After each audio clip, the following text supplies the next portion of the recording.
kajian ilmiah yang dibawakan oleh Ustadz Mufassir Arif LCMA, yang mana beliau adalah salah satu alumni Universitas Islam Madinah. Beliau sudah 10 tahun di Madinah.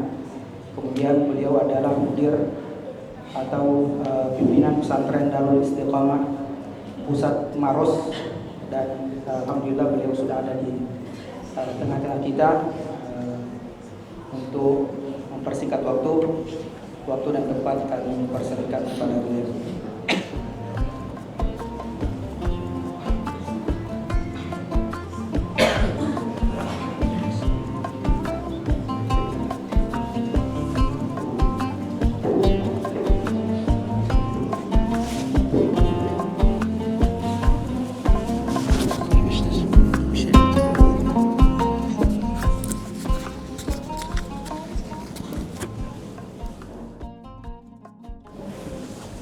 Bismillahirrahmanirrahim. Assalamualaikum warahmatullahi wabarakatuh. Alhamdulillahi hamdan hamda wa syukru lahu tawaliyan wa tatra. Ashhadu an la ilaha illallah haqqa wa ashhadu anna Muhammadan abduhu wa rasuluhu sidqa. Allahumma salli ala Muhammadin wa ala ali Muhammad kama sallaita ala Ibrahim wa ala ali Ibrahim innaka Hamidun Majid. Allahumma barik ala Muhammadin wa ala ali Muhammad kama barakta ala Ibrahim wa ala ali Ibrahim innaka Hamidun Majid. Allahumma inna nas'aluka al-ikhlasa fil qawli wal amal. Allahumma inna nas'aluka ilman nafi'an wa rizqan tayyiban wa amalan mutaqabbala. Allahumma a'inna ala dzikrika wa syukrika wa husni ibadatik. Amma ba'd. Bapak ibu-ibu segenap jamaah salat subuh yang semoga kita senantiasa dirahmati Allah Subhanahu wa taala. Mari kita hadirkan kembali kesyukuran kita kepada Allah Azza wa Jalla yang masih memberikan curahan nikmatnya kepada kita semua, dengan senantiasa kita mengingat, menyadari bahwa nikmat pemberian Allah kepada kita itu adalah nikmat yang tidak pernah terputus sedetik pun. Bagaimanapun kondisi dan keadaan kita, selama kita masih hidup di dunia ini, kita masih menikmati pemberiannya Allah Subhanahu wa taala. Nikmat-nikmat yang wajib untuk senantiasa kita syukuri dengan hati kita, dengan lisan kita, dan juga kita buktikan dengan amal saleh yang kita pergunakan nikmat tersebut dalam ketaatan, dalam ibadah kepada Allah Ta'ala. Salawat dan salam semoga senantiasa kita ucapkan untuk panutan kita Rasulullah Sallallahu Alaihi Wasallam serta seluruh keluarga dan sahabat beliau, seluruh pengikut setia beliau hingga hari kiamat nanti. Para jamaah sekalian, pada kesempatan ini kita melanjutkan amal saleh kita di bulan mulia Ramadan dengan tinggal sejenak di rumah Allah Subhanahu wa taala untuk kita saling ingat mengingatkan, saling nasihat menasihati, yang mana setiap peringatan menjadi tolok ukur keimanan. Allah Subhanahu wa taala berfirman, "Wa dzakir fa inna dzikra tanfa'ul mu'minin." Berikanlah peringatan, saling mengingatkanlah, karena sesungguhnya setiap peringatan bermanfaat untuk orang-orang yang beriman. Tidak ada peringatan, tidak ada nasihat yang sia-sia bagi orang yang beriman kepada Allah Subhanahu wa taala. Di antara hal penting untuk kita saling ingatkan adalah kondisi keadaan kita yang sedang berada di tengah-tengah bulan mulia Ramadan, yang hari ini sudah masuk subuh ke berapa? Subuh 9. Subuh ke-9. Yang seperti baru kemarin kita menanti bulan Ramadan. Sekarang 8 hari full sudah lewat. Kita masuk ke hari ke-9.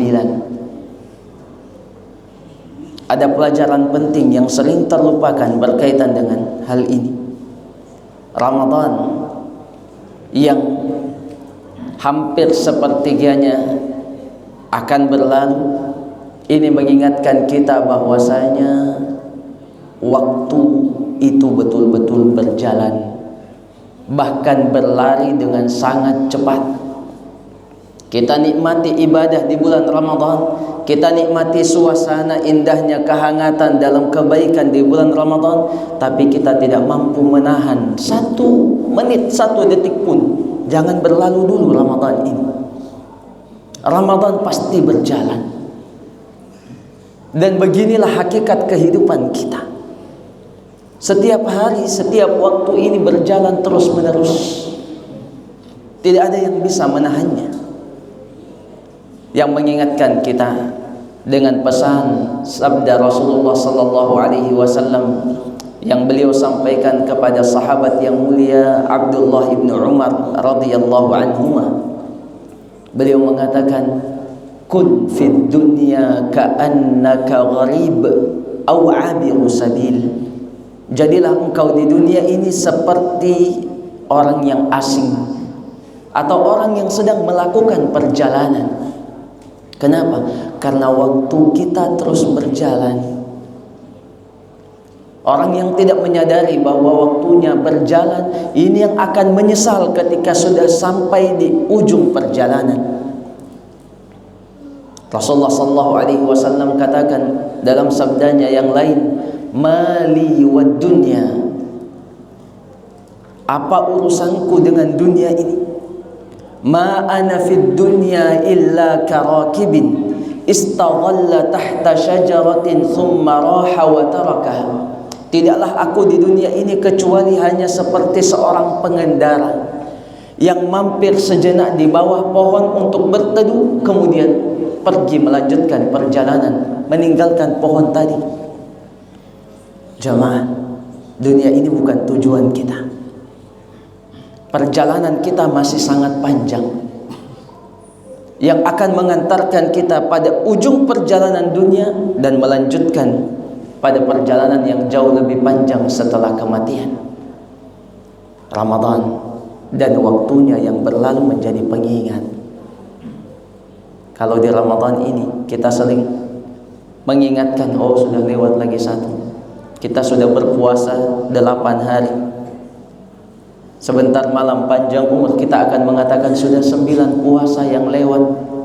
Sejatinya beginilah kehidupan orang yang beriman, selalu meyakini, menyadari bahwa tambahan waktu, tambahan hari yang Allah berikan itu berarti berkurangnya jatah kehidupan kita di dunia ini. Maka mari kita perhatikan kembali modal bekal yang akan kita bawa untuk kita manfaatkan kesempatan yang Allah berikan kepada kita di bulan mulia Ramadan. Mari kita muhasabah kembali, apakah di hari ke-9 ini semangat kita masih sama ketika kita baru pertama bertemu Ramadan? Bagaimana kondisi keluarga kita, jamaah di masjid kita? Apakah masih meningkat, bertahan semangatnya? Atau sudah mulai ada kemajuan? Biasanya kalau Ramadan sudah mulai menuju pertengahan, soft-soft di masjid sudah mulai maju, sudah mulai berkurang. Yang tadinya 4-5 soft menjadi 3-2. Semakin ke penghujung semakin berkurang. Untuk kita muhasabah dan saling ingatkan bahwa ini adalah waktu mulia untuk kita manfaatkan sebaik-baiknya. Untuk kita jaga bagaimana sholat wajib kita, bagaimana puasa yang kita laksanakan, masihkah terjaga dari hal-hal yang merusak? Ya, bagaimana sholat sunnah kita, sholat sunnah rawatib kita, sholat malam kita, bagaimana tilawah Quran kita, yang boleh jadi waktu hari pertama kita bisa tilawah sekian juz, hari kedua sekian juz. Bagaimana di hari ini? Masihkah kita semangat membuka Quran? Ataukah kemudian kita terbawa seolah-olah Ramadan ini sudah sama dengan hari-hari yang lain? Ingat, Ramadan siang dan malamnya adalah kesempatan mendapatkan ampunan dari Allah Subhanahu wa ta'ala.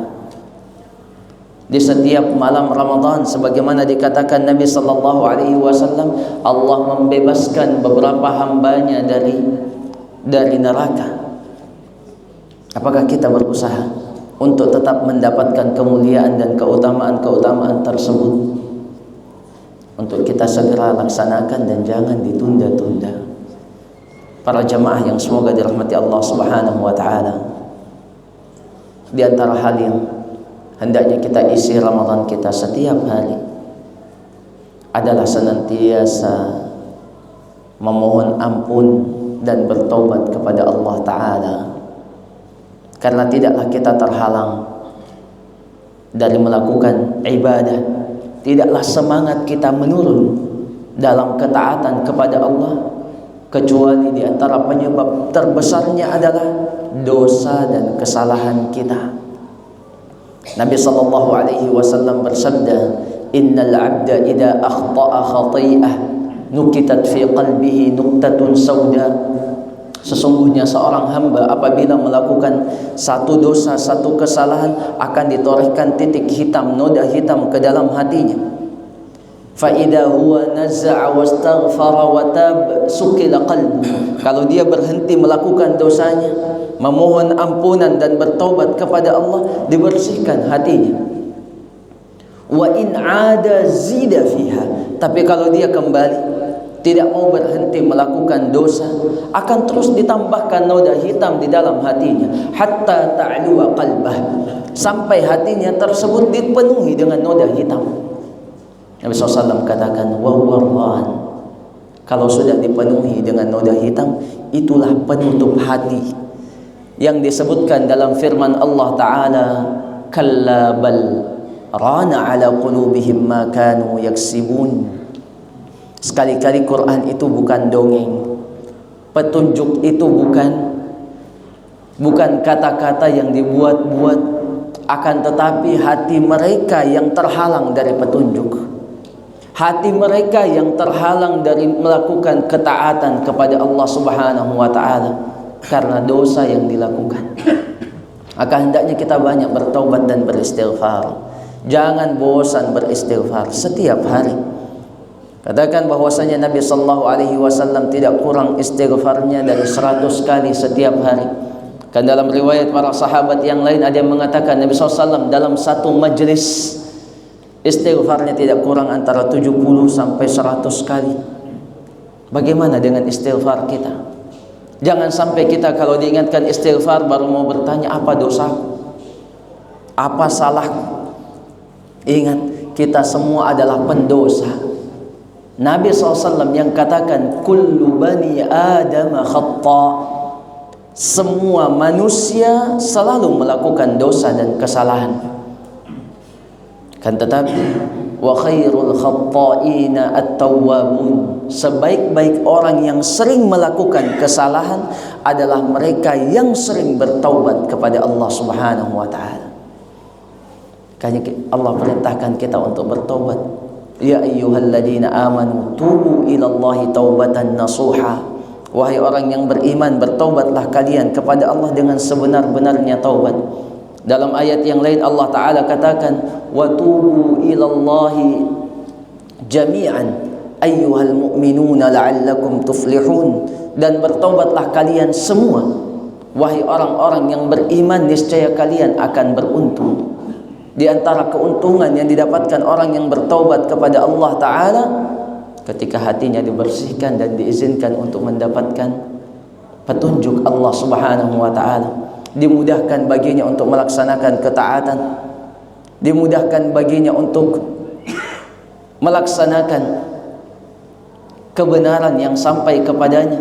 Sebagaimana doa yang sering kita dengarkan, sering kita minta, Allahumma arinal haqqa haqqa warzuqna tiba'ah. Ya Allah, tampakkan kepadaku kebenaran sebagai satu hal yang benar dan izinkan aku untuk mengikuti kebenaran tersebut. Kenapa? Banyak orang tidak bisa mengikuti kebenaran karena tidak nampak kebenaran tersebut pada dirinya. Banyak orang yang nampak kepadanya kebenaran tapi tidak mampu mengikuti kebenaran. Wa arinal batila batila warzuqna ijtinabah. Ya Allah, tampakkan kepadaku satu hal yang batil itu sebagai kebatilan, dan izinkan kuatkan kami untuk menjauhi kebatilan tersebut. Allah yang maha mampu membuat hati kita condong, memberikan kekuatan kepada kita untuk mengikuti kebenaran, dan Allah yang mampu untuk mengalihkan kita dari segala hal yang batil. Para jamaah yang semoga dirahmati Allah Subhanahu wa taala, berkaitan dengan taubat dan semua amal saleh, Allah perintahkan kita untuk bersegera, jangan tunda-tunda. Allah Ta'ala katakan, wasari'u ila maghfiratin min rabbikum wa jannatin 'arduha as-samawati wal ard u'iddat lil muttaqin. Bersegeralah untuk mendapatkan ampunan dan surga dari Tuhan kalian, surga yang luasnya seluas langit dan bumi, yang dipersiapkan untuk orang yang bertakwa. Allah perintahkan kita untuk bersegera. Jangan katakan nanti besok, nanti 10 hari terakhir Ramadan baru saya mau maksimal, baru saya mau bertobat, nanti di umur sekian baru saya mau bertobat kepada Allah Subhanahu wa taala, baru mau beramal saleh. Allah kasih kita kesempatan, segerakan dan jangan tunda-tunda. Jangan tunda-tunda. Apa amalan yang bisa kita lakukan hari ini, lakukan. Apa amalan yang bisa kita laksanakan. Apa niat baik kita pagi ini, bahwa kalau Allah Ta'ala izinkan kita hidup hari ini, apa yang kita mau lakukan? Oh, kita mau setelah ini mau salat duha, setelah ini kita mau tilawah Quran, setelah ini kita mau bersedekah, laksanakan. Setelah ini kita mau saling ingatkan kepada orang-orang yang kita cintai, kepada kawan-kawan kita, WhatsApp grup kita. Sudahkah kita pernah mengirimkan ke sana? Sudahkah teman-teman mengaji? Sudahkah teman-teman melaksanakan amal soleh ini dan itu? Untuk kita mewujudkan, mengamalkan syariat, senantiasa saling mengingatkan semampu kita. Jangan sampai kepada anak-anak sendiri kita tidak mengingatkan. Kita biarkan, jangan sampai masih ada dari anak-anak kita yang tidak berpuasa, tidak sholat berjamaah, atau mengisi bulan Ramadannya, hari-hari di bulan Ramadannya dengan kelalaian. Penting untuk kita senantiasa saling mengingatkan dan jangan menunda-nunda amal saleh.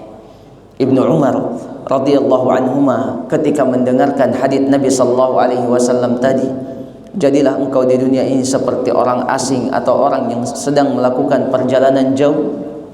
Beliau kemudian mengatakan, berpesan, idza amsayta fala tantadhir as-sabah. Kalau engkau berada di waktu sore, jangan tunda amal saleh sampai besok pagi. Jangan bilang besok pagi, sudah cukup sore ini, sudah cukup amal kebaikan, sudah cukup zikir. Wa idza asbahta fala tantadhiril masa, dan apabila engkau berada di pagi hari, jangan tunda amal soleh sampai sore hari. Jangan katakan sebentar, saya mau sibuk dulu bermedsos. Ada yang masih sibuk bermain game, nonton ini dan itu. Jangan tunda amal soleh. Waktu ini berlari dengan sangat cepat. Wa khudh min sihhatika limaradik, manfaatkan masa sehatmu sebelum datangnya masa sakit. Wa min hayatika limautik, manfaatkan masa hidupmu sebelum datangnya kematian. Karena ujung perjalanan kita ada pada kematian. Yang menjadi penyesalan terbesar manusia ketika sudah sampai di penghujung jalannya, Allah Ta'ala katakan, hatta idza jaa ahadahumul mautu qala rabbirji'un. Ingatlah ketika manusia dijemput dengan kematiannya, ia akan mengatakan, wahai Tuhanku, kembalikan aku ke dunia. Untuk apa kembali ke dunia? La'alli a'malu salihan fima taraktu, untuk aku kembali melakukan amal saleh yang telah aku sia-siakan, yang telah aku tinggalkan. Banyak amal saleh yang aku tahu keutamaannya tidak sempat aku laksanakan. Banyak zikir amalan yang ringan yang saya tahu keutamaannya tidak sempat diamalkan. Ada banyak dosa yang belum sempat ditaubatkan. Dan di antara penyesalan terbesar mereka adalah melewatkan Ramadan dengan sia-sia. Al-Imam Ibnul Jauzi rahimahullahu ta'ala mengatakan, Tallahi, law qila li ahli al-quburi tamannaw. Demi Allah, seandainya dikatakan, ditanyakan kepada penghuni kubur, berangan-anganlah kalian, apa yang kalian angan-angankan kalau diizinkan kembali ke dunia ini? Latamannau yauman min Ramadan. Sungguh mereka pasti akan berangan-angan minta kepada Allah satu hari saja hidup di bulan Ramadan. Jamaah, ini angan-angannya banyak orang yang kita kenal yang sudah mendahului kita. Banyak orang yang pernah ada bersama kita di tengah-tengah lingkungan, bahkan menjadi bagian dari saf salat jamaah kita dulu, sudah tidak ada sekarang. Kalau ditanyakan kepada mereka angan-angan tertinggi, mereka akan minta satu hari saja di bulan Ramadan. Di Ramadan tahun ini Allah izinkan kita sudah sampai di hari ke-9. Kita berada pada angan-angannya orang yang sudah tidak bisa lagi kembali ke dunia ini, ya. Maka laksanakan semua amal saleh yang kita harapkan balasan kebaikannya di sisi Allah Ta'ala.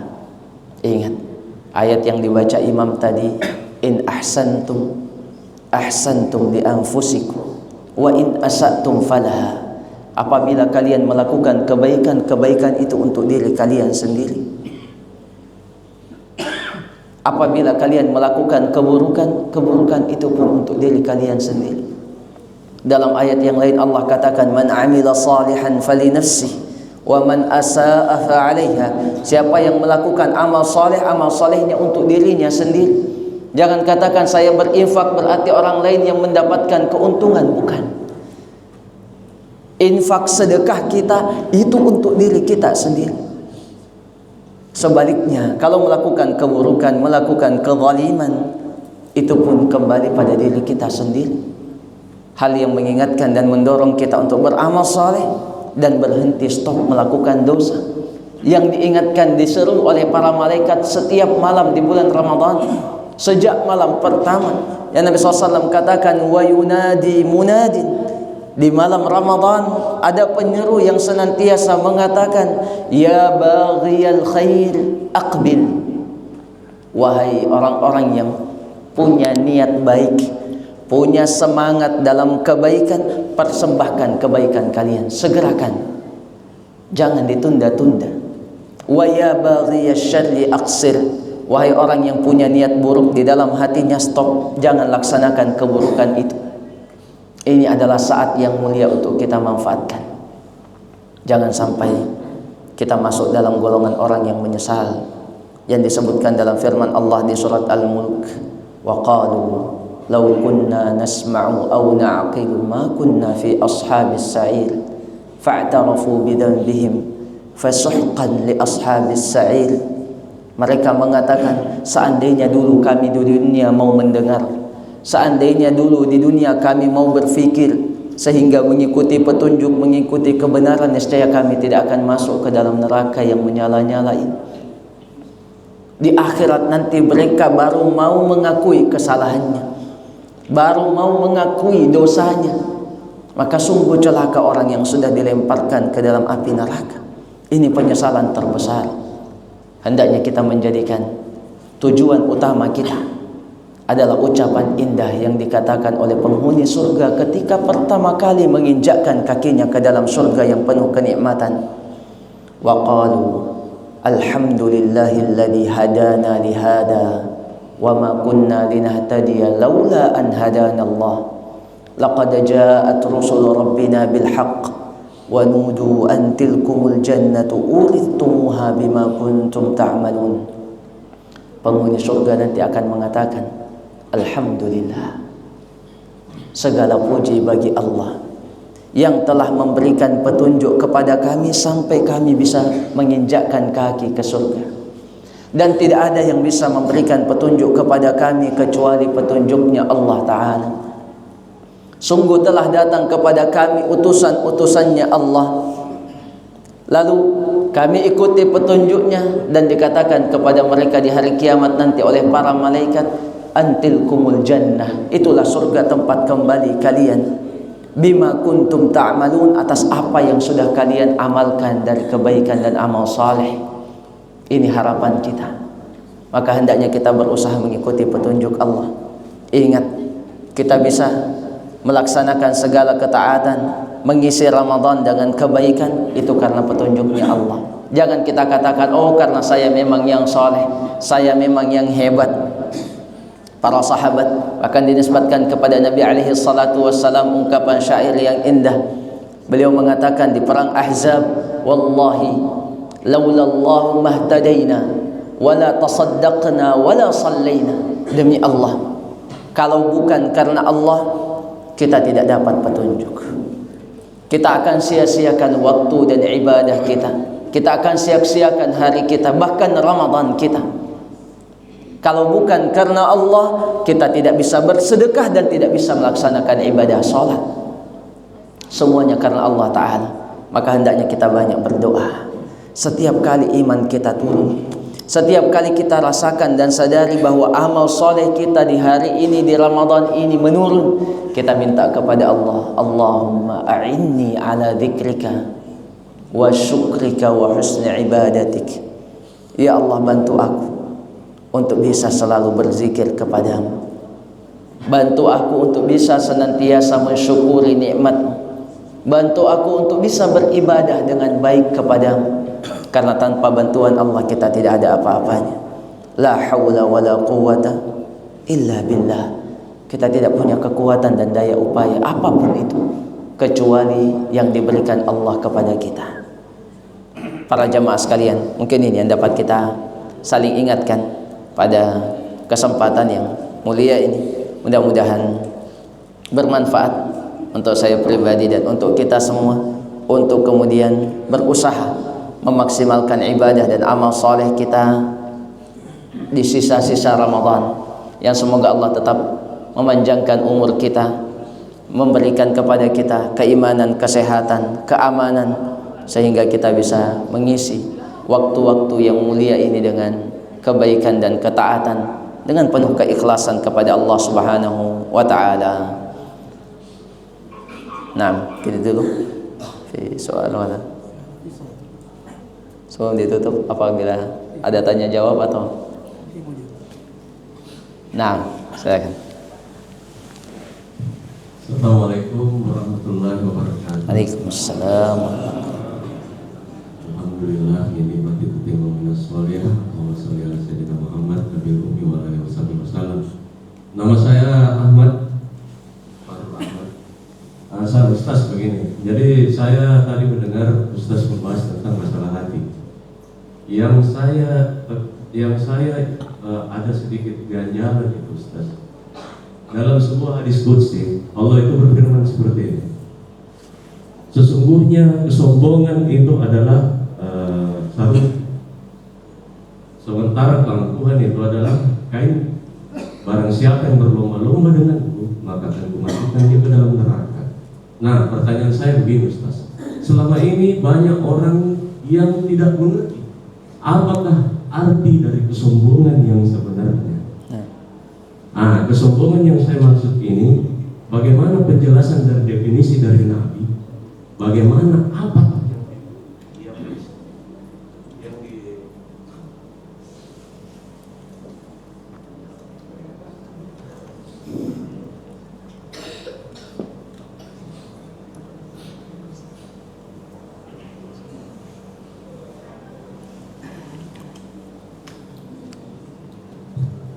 Line in.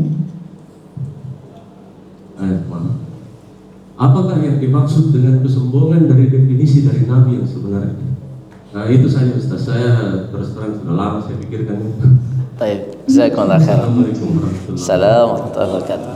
Nah, Ini adalah salah satu penyakit hati yang memang diperingatkan, diwanti-wanti oleh Nabi alaihi salatu wassalam. Banyak peringatan dalam ayat Al-Quran berkaitan dengan kesombongan. Apa yang dimaksudkan dengan kesombongan? Yang hadits qudsi tadi disebutkan adalah hadits yang sahih. Dalam hadits yang lain Nabi SAW katakan, la yadkhulul jannah man kana fi qalbihi mithqala darratin min kibr. Tidak akan masuk surga seseorang yang di dalam hatinya ada sebesar dzarrah kesombongan. At-takabbur disebutkan Nabi SAW dalam hadisnya. Nabi SAW sudah menjelaskan makna kesombongan, bahwa al-kibr batarul haq wa ghamtun nas. Kesombongan itu ada dua cirinya, ciri utamanya. Yang pertama adalah batarul haq, menolak kebenaran. Menolak kebenaran. Sudah sampai kepadanya ayat hadis yang sahih, akan tetapi ditolak. Hati-hati, ini adalah salah satu dari ciri kesombongan yang hendaknya membuat kita waspada. Orang yang beriman melapangkan hatinya dengan petunjuk Allah Subhanahu wa taala.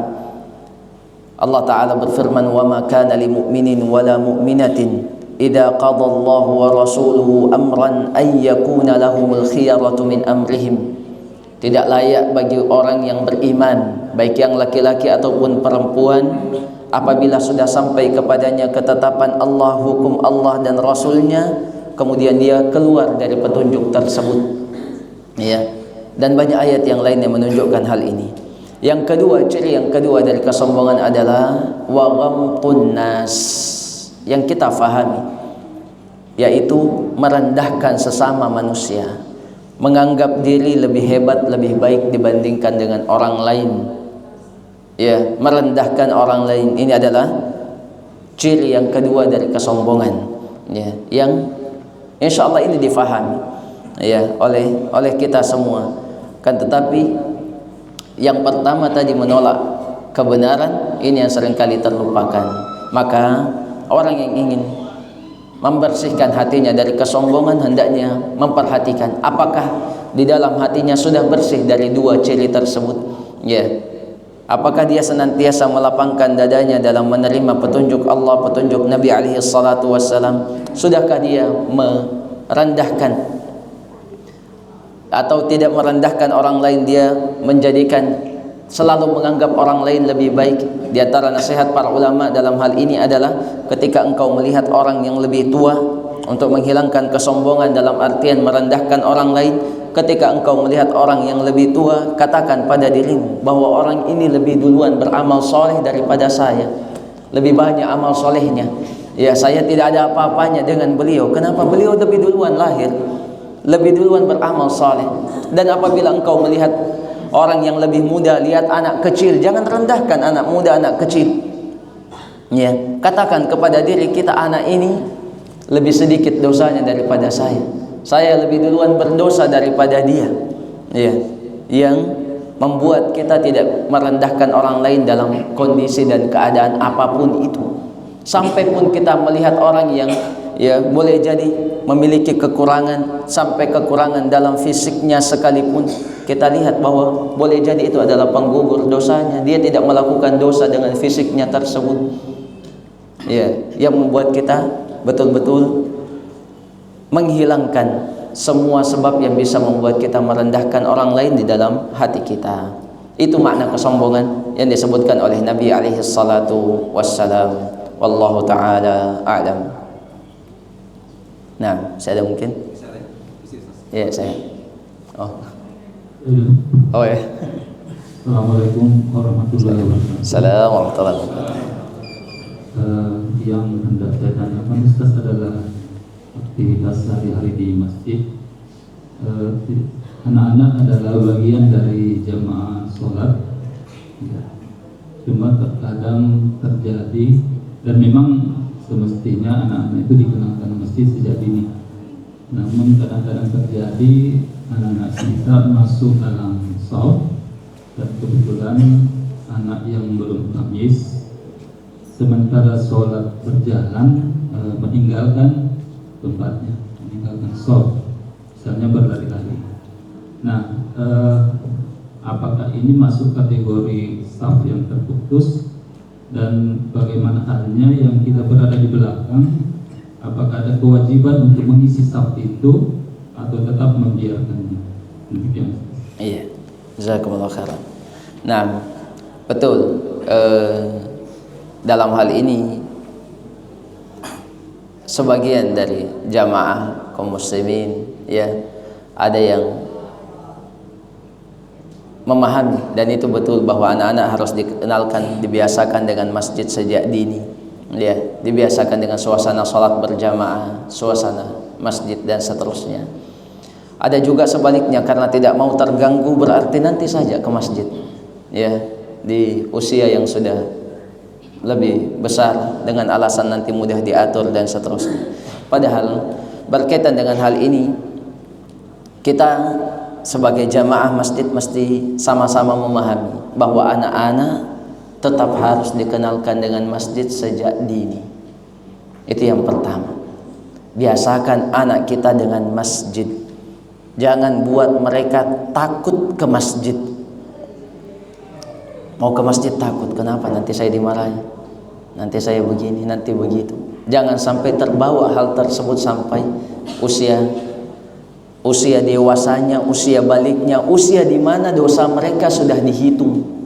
Ya, ingat anak-anak, ini diantara hal yang juga perlu diluruskan, bahwa anak kita ketika sudah masuk usia balik, sejatinya mereka bukan lagi anak-anak.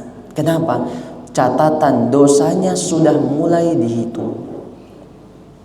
Perhatikan anak-anak kita yang sudah balik, yang laki-laki, yang perempuan, kalau belum menutup aurat, yang laki-laki kalau belum melaksanakan sholat tepat pada waktunya, sholat berjamaah dan seterusnya.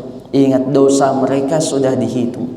Orang tua memiliki tanggung jawab terbesar untuk mengarahkan anak-anaknya. Yang kedua, kondisi keadaan anak-anak di masjid ini harus difahami orang tua, bahwa jangan kita mengatakan karena saya mau biasakan anakku di masjid, sudah masuk masjid terserah dia mau lakukan apa, jangan ada yang tegur. Kalau ditegur, yang menegur yang salah. Kenapa dikasih takut anak-anak? Tidak. Orang tua mendampingi anaknya di masjid dengan sebaik-baiknya. Kalau dia sudah masuk umur tamyiz, sudah mampu membedakan yang baik yang buruk, sudah tahu yang mana yang membatalkan sholat, alhamdulillah. Ini berada di tengah-tengah shaf pun tidak apa-apa. Tapi kalau belum sampai di umur tamyiz, maka anak ini diletakkan di shaf yang tidak memutus. Apakah dia di ujung shaf, atau kalau dia tahu bahwa ini anak akan lari sebentar, agak di belakang sedikit, dia sambil tetap diperhatikan, diawasi, sambil tetap diajari, diberikan contoh yang baik. Oh, kalau sholat tenang, kalau sholat tidak ribut, tidak mengganggu yang lain. Ini diantara hal yang mesti difahami orang tua yang bawa anak-anak yang belum tamyiz ke dalam masjid. Kalau tidak mampu, karena ada anak yang memang mungkin tidak bisa dari shaf depan sampai ke shafnya imam, maju ke depan, kadang-kadang mau coba ambil mic-nya imam. Kalau sudah sampai seperti itu, maka ini yang bisa ditahan dulu nanti ke masjid. Mungkin ditunda 1 pekan baru dibawa lagi sambil dilihat perkembangannya, supaya kita tidak melalaikan dua hal tersebut. Tetap bawa ke masjid dengan ada nilai pendidikan di sana. Bagaimana kalau kondisinya seperti tadi, anak-anak sudah sholat di tengah shaf orang dewasa, lalu lari, ya, kalau anak ini masih kembali, ya, maka tidak perlu diisi. Tapi kalau sudah agak lama jedanya, anak ini tidak kembali, maka shaf kemudian dirapatkan. Apakah oleh orang yang di samping yang merapat, ataukah orang yang di belakang yang maju, supaya shaf tersebut tidak terputus. Dan orang yang menyambung shaf, sebutkan dalam hadits Nabi alaihi salatu wassalam, bahwa ia akan mendapatkan salawatnya para malaikat. Dia akan mendapatkan salawatnya para malaikat. Itu diantara keutamaan besar berkaitan dengan hal ini. Wallahu ta'ala a'lam. Nah, terakhir mungkin tadi. Bismillahirrahmanirrahim. Assalamualaikum warahmatullahi wabarakatuh. Waalaikumsalam warahmatullahi wabarakatuh. yang saya muliakan Pak Ustaz penceramah, kemudian Bapak Ibu yang saya hormati. Beberapa penjelasan ulama pernah saya lihat, dengar, baca bahwa sesungguhnya surga dan neraka adalah makhluk. Suatu waktu Pak Ustaz baru-baru seorang yang namanya Pak Rahman sendiri memberikan penjelasan di tempat kita raker. Kita mengatakan bahwa sesungguhnya orang beriman itu nomor dan paling utama mengejar bagaimana bersama dengan Allah, karena surga neraka sendiri adalah makhluk. Saya belum sampai ke pertanyaan Ustaz. Berhubungan dengan ini, beberapa kali saya mendengarkan bahwa sungguhnya firman Allah Subhanahu wa taala sangat berkaitan erat dengan ini. Rahman yang mengatakan bahwa kuluman 'alaiha fan dan seterusnya. Berhubungan dengan ini, pernah ada suatu ceramah yang saya ikuti dan saya berdampingan dengan seorang kiai yang memberikan acara tasziah, adalah seorang doktor ulama dari Saudi juga, ulama. Ceramah beliau sebuah petik, saya garisbawahi, beliau mengatakan bahwa setelah kiamat dihisab turunnya semua persoalan selesai, dia simpulkan bahwa pada akhirnya kemudian Allah pecahkan surga neraka. Begitu beliau jelaskan Ustaz. Sehingga Pak Kiai samping saya dibilang, Pak, tanya satu waktu pada ulama-ulama yang kita kenali dari pasti kita tahu. Di antaranya saya dijelaskan antara lain Ustaz. Pertanyaan saya bahwa bagaimana dengan penjelasan firman Allah mengatakan bahwa hari Nabi tentang surga, hari Nabi tentang neraka. Sementara beliau mengatakan bahwa surga neraka dipecahkan oleh Allah SWT, dan ada kaitan erat dengan firman Allah mengatakan bahwa kuluman 'alaiha fan wa yabqa ajrun fil kiram. Demikian, terima kasih saya akan muliakan. Assalamualaikum. Assalamualaikum. Nah, penjelasan tentang surga dan neraka yang merupakan makhluk. Betul, surga dan neraka adalah dua tempat terakhir yang merupakan ciptaan Allah Subhanahu wa taala. Di sanalah tempat akhir semua umat manusia. Nah, kembali bahwa ujung dari perjalanan panjang umat manusia, dia akan menempati salah satu dari dua tempat ini. Apakah mendapatkan surga dengan penuh kenikmatan di dalamnya, ataukah mendapatkan neraka dengan penuh azab dan siksaan di dalamnya, wal iyadu billah. Ya, surga dan neraka makhluk yang nyata, yang wajib kita yakini, wajib kita imani. Disebutkan dalam banyak ayat, disebutkan dalam banyak hadis Nabi SAW. Bahkan dikatakan ketika dijelaskan tentang surga dan neraka, sampai-sampai seakan-akan kita melihatnya, seakan-akan terasa siksaannya. Nabi SAW katakan, inna narakum hadihi juz'un min sab'ina juz'an min nari jahannam, atau kama qala alaihi salatu wassalam.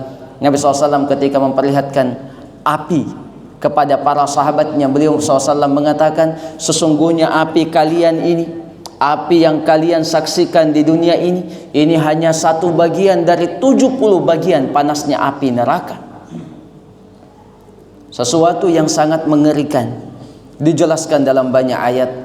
Ya, makanya Allah Ta'ala katakan, ya ayyuhalladzina amanu qu anfusakum wa ahlikum nara. Wahai orang yang beriman, lindungi diri kalian dan keluarga kalian dari api neraka.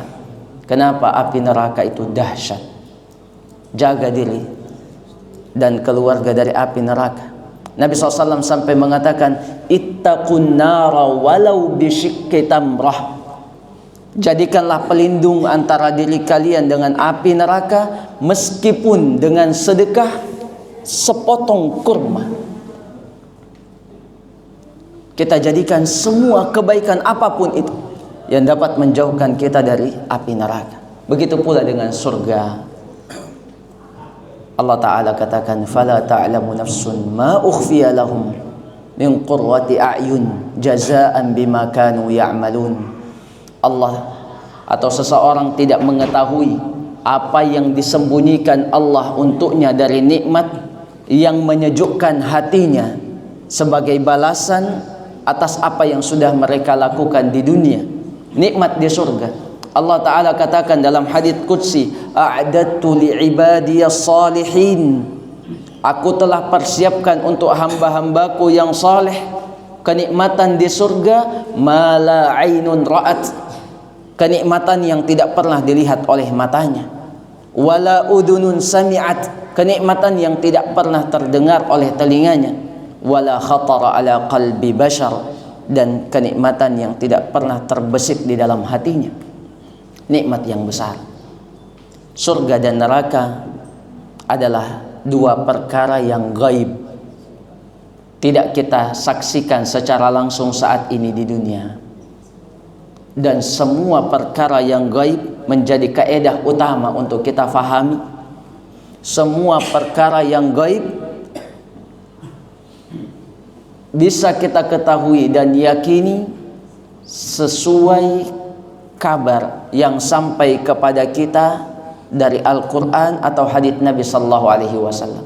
Dari mana kita tahu bahwa di surga itu ada sungai, di surga itu ada pohon, ada sungai susu, sungai madu, sungai khamr, di surga itu ada air yang sangat segar dan seterusnya. Kita tidak bisa katakan ada sungai-sungai tersebut kecuali ada petunjuknya, dan itu disebutkan dalam ayat.